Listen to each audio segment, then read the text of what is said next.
Hello friends, नमस्कार। मैं प्रियंका स्वागत करती हूँ आप सभी का आपके अपने चैनल टारगेट टीचर जॉब में। दोस्तों, आज हम DELED थर्ड सेमेस्टर का हिंदी विषय देखेंगे और ये है आपका राजन सीरीज। दोस्तों, इसमें हम लोग देखेंगे आज अति लघु उत्तरीय प्रश्न। तो चलिए देखते हैं। इसमें हम लोग आज देखेंगे टोटल 30 क्वेश्चन। तो दोस्तों, यहाँ पर देखिए आपका पहला क्वेश्चन है, आंसू काव्य के रचयिता कौन है। दोस्तों, ये आपके BTC 2017 में पूछा हुआ क्वेश्चन है। तो ये है आपका आंसू काव्य की जो रचना की है वो जयशंकर प्रसाद जी ने की है। कामायनी, आंसू, झरना, ये सब जयशंकर प्रसाद के हैं। नेक्स्ट चलते हैं क्वेश्चन नंबर 2, आकाश के तारे तोड़ लेना मुहावरे का अर्थ बताते हुए आप अपने वाक्य में इसका प्रयोग कीजिए। तो दोस्तों, यहाँ पर देखिए आकाश के तारे तोड़ने का मतलब होता है असंभव कार्य करना। वाक्य प्रयोग देखते हैं, भारत की क्रिकेट टीम के लिए पाकिस्तान से मैच जीत लेना मानो आकाश से तारे तोड़ लेने जैसा है, क्योंकि हमारी जो टीम है अपनी वो बहुत ही मजबूत टीम है। तो यहाँ पर ये बहुत ही सटीक उदाहरण दिया गया है। यहाँ पे चलिए क्वेश्चन नंबर 3 है, हिंदी जगत में महाप्राण कवि के रूप में कौन सा कवि जाना जाता है। तो दोस्तों, यहाँ पर सूर्यकांत त्रिपाठी निराला जी महाप्राण कवि के रूप में जाने जाते हैं। क्वेश्चन नंबर 4 देखते हैं, उछा और चितेरा शब्द का तत्सम रूप लिखिए। तो दोस्तों, जब हम लोग डिटेल में स्टडी कर रहे थे तो ये हमने आपसे क्वेश्चन पूछा था और आप बहुत सारे भाई बहनों ने इसका कमेंट में उत्तर भी दिया था कि उत्साह का मतलब होता है उत्साह और चितेरा का मतलब होता है चित्रकार। क्लियर। तो दोस्तों, अब नेक्स्ट चलते हैं। क्वेश्चन नंबर 5 है, तद्धित प्रत्यय किसे कहते हैं। धातु को छोड़कर अन्य शब्दों में जोड़े जाने वाले प्रत्यय तद्धित प्रत्यय कहलाते हैं। नेक्स्ट क्वेश्चन देखते हैं। क्वेश्चन नंबर 6 है, कुलीन महिमा कौतन्य में कौन कौन सा प्रत्यय है। तो दोस्तों, कुलीन में ईन, महिमा में इमा और कौंतेय में एय प्रत्यय है। तो दोस्तों, यहाँ पर प्रत्यय पूछा गया है। क्वेश्चन नंबर 7 देखते हैं, कोकिल एवं कूप शब्द का तद्भव शब्द लिखिए। तो दोस्तों, यहाँ पर कोकिल और कूप शब्द का तद्भव देखते हैं। कोकिल का तद्भव होता है कोयल और कूप का तद्भव होता है कुआं। क्लियर।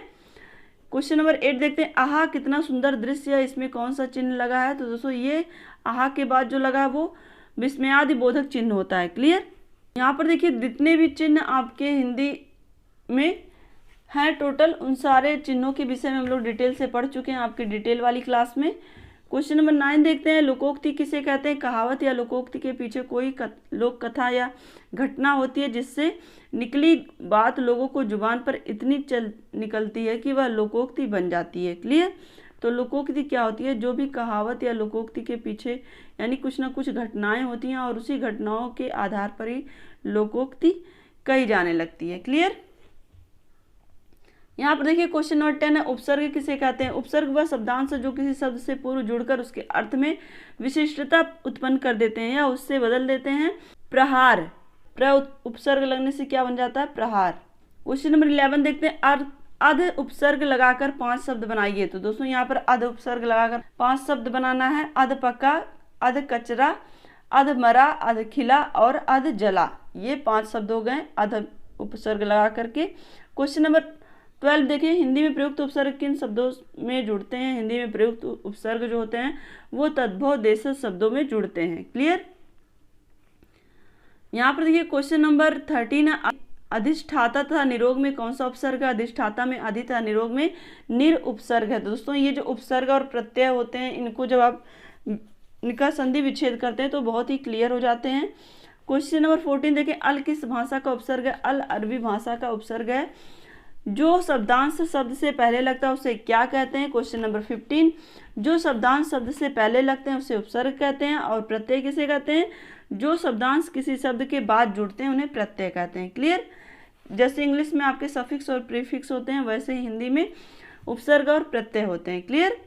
क्वेश्चन नंबर 17 देखते हैं, हिंदी में समास के कितने भेद हैं। हिंदी में समास के 6 भेद हैं। क्लियर। क्वेश्चन नंबर 18 है, चतुर्भुज और लंबोदर में कौन सा समास है। दोस्तों, यहाँ पर देखिए चतुर्भुज, चतुर्भुज का मतलब भगवान विष्णु के लिए हम लोग चतुर्भुज का यूज करते हैं और लंबोदर यानी कि लंबा है उधर जिसका भगवान गणेश जी। तो ये दोनों ही तीसरे अर्थ को प्रकट कर रहा है, इसलिए क्या है, बहुब्रीहि समास है।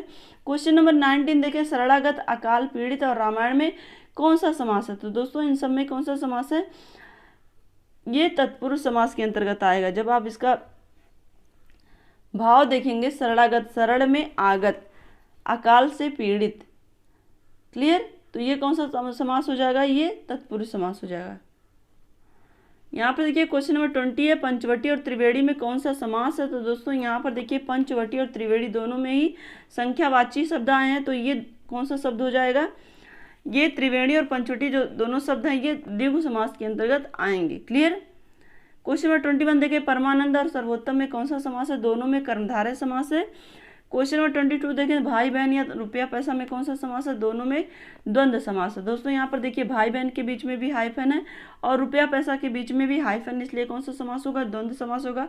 इसी तरह से माता पिता, ये भी इसके भी बीच में हाइफन आता है, तो इस तरह के जो क्वेश्चन आएंगे उसमें द्वंद्व समास होगा। क्वेश्चन नंबर 23 देखें महापुरुष तथा मृगनयनी में कौन सा समास है, तो दोनों में कर्मधारय समास है। क्वेश्चन नंबर 24 देखें विराम चिन्हों में सर्वाधिक प्रयोग किए जाने वाले चिन्ह को क्या कहते हैं। तो दोस्तों यहाँ पर देखिए अधिकतर चिन्ह जो होते हैं विराम चिन्हों में वो अल्प विराम चिन्ह कहलाते हैं, जहाँ पर हम कई सेंटेंस को एक साथ जोड़ते हैं अल्प विराम चिन्ह लगा करके। क्लियर। यहाँ पर देखिए क्वेश्चन नंबर 25 है विराम चिन्हों के उपयोग से क्या होता है, विराम चिन्हों का उपयोग से भाव विचार सरल और सुबोध हो जाते हैं। क्लियर। क्वेश्चन नंबर 26 है विस्मयादि बोधक चिन्ह का प्रयोग किस भाव के लिए नहीं होता है। दोस्तों ये आप ध्यान रखिएगा, जब नहीं शब्द आए तो विस्मयादि बोधक चिन्ह का प्रयोग क्रोध भाव के लिए नहीं होता है। विस्मयादि बोधक जो होते हैं वो आश्चर्य भाव को प्रकट करते हैं। क्लियर। यहाँ पर देखिए क्वेश्चन नंबर 27 है पुष्प तथा बिजली शब्द के दो पर्यायवाची लिखे। पुष्प का मतलब होता है फूल और कुसुम, और बिजली का पर्यायवाची अगर हम देखें तो विद्युत और दामिनी। क्वेश्चन नंबर 28 देखें जीवन निर्वाह तथा वीणा वादनी में प्रयुक्त समास का नाम बताइए। तो दोस्तों जीवन निर्वाह में तत्पुरुष समास है, वीणा वादनी ये बहुब्रीहि समास हो जाए क्योंकि वीणा वादनी हम सरस्वती माता को कहते हैं। क्वेश्चन नंबर 29 देखिए आग बबूला होना, मुहावरे का अर्थ स्पष्ट करते हुए वाक्य प्रयोग कीजिए। तो दोस्तों आग बबूला का मतलब होता है क्रोधित होना, और इसका अगर हम वाक्य प्रयोग करें तो छोटी छोटी बातों पर आग बबूला नहीं होना चाहिए। तो यहाँ पर देखिए क्वेश्चन नंबर 30 और इस वीडियो का ये लास्ट क्वेश्चन है। दोस्तों यहाँ पर देखिए क्वेश्चन नंबर 30 अनुप्रास अलंकार का एक उदाहरण लिखिए। तो दोस्तों अनुप्रास अलंकार का इसके पहले जब हम लोग पढ़ रहे थे वस्तुनिष्ठ प्रश्न, तो उसमें भी आया था तरनी तरुजा तट तमाल तरुवर बहुछाए, जिसमें ता वर्ण की आवृत्ति कई बार हुई है। तो ये आपका कौन सा अलंकार हो जाएगा, अनुप्रास अलंकार हो जाएगा। तो दोस्तों आज के लिए बस इतना ही। वीडियो को लाइक कर दीजिएगा और कमेंट के माध्यम से हमें जरूर बताइएगा कि हमारा ये प्रयास आपको कैसा लगता है। और दोस्तों आपके लिए आज का क्वेश्चन होगा दशानन में कौन सा समास है, दशानन में कौन सा समास है। और दोस्तों आपके लिए चैनल पर इस चैनल के माध्यम से सामाजिक अध्ययन और हिंदी की पूरी क्लास कंप्लीट कराई जा चुकी है, उसकी लिंक आपको डिस्क्रिप्शन में मिलेगी। तो आप अपना स्टडी जारी रखिए, अपना ध्यान रखिए, अपनों का ध्यान रखिए, वीडियो को अपने दोस्तों के साथ जरूर शेयर करिए। तो दोस्तों हमसे जुड़ने के लिए थैंक यू सो मच। जय हिंद।